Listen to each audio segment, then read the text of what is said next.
What would you do if your boyfriend secretly forced your beloved cat to mate? Then, when you tried to end the relationship, he physically restrained you and refused to let you leave. At what point does "it's natural" become completely unacceptable?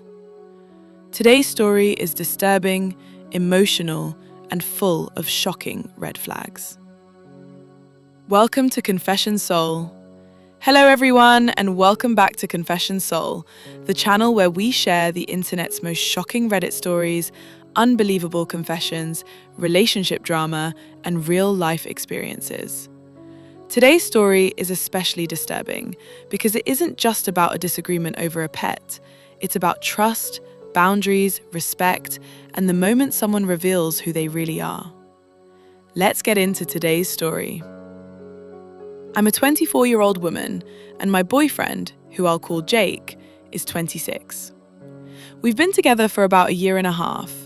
I also have a 2-year-old rescue cat named Luna. She's an indoor-only cat, and at the time of this story, she hadn't been spayed yet. I know some people will criticize that decision. Believe me, I already had an appointment scheduled for next month to have the procedure done.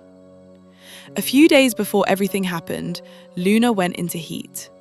She was constantly yowling, rubbing against furniture, restless, basically everything you'd expect. It wasn't easy, but I was doing everything I could to keep her comfortable.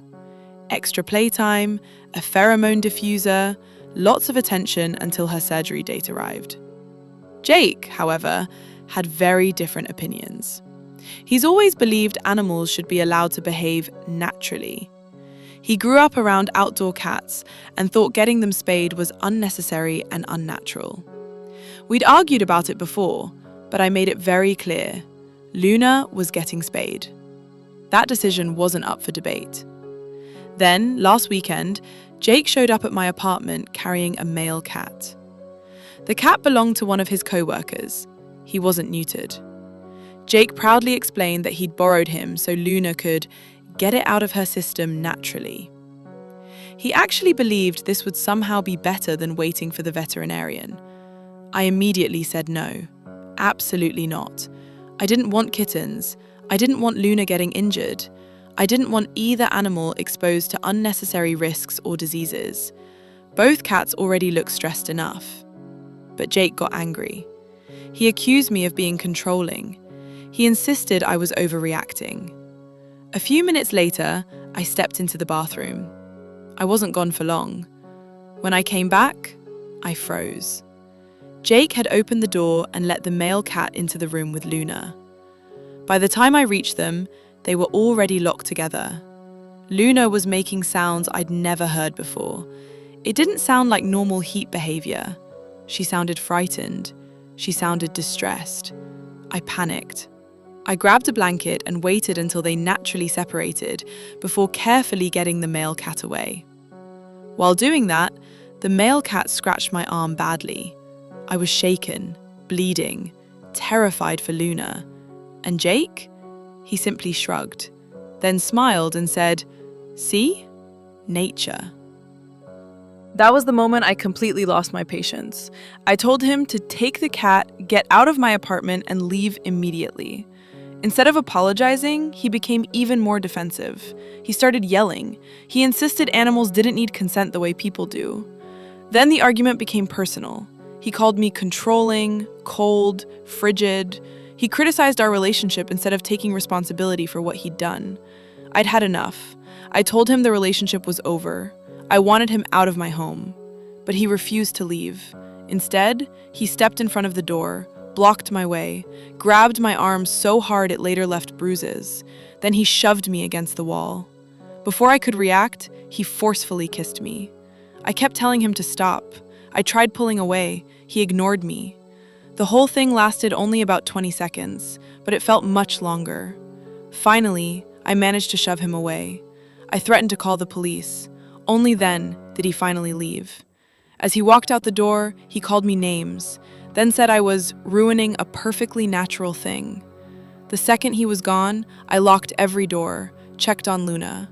Thankfully, she seemed physically okay, although she was still very upset. I immediately called one of my friends to come stay with me. The next morning, I contacted my veterinarian and moved Luna's spay appointment to the earliest available date. The bruises on my arm are still visible. Since that night, I haven't spoken to Jake.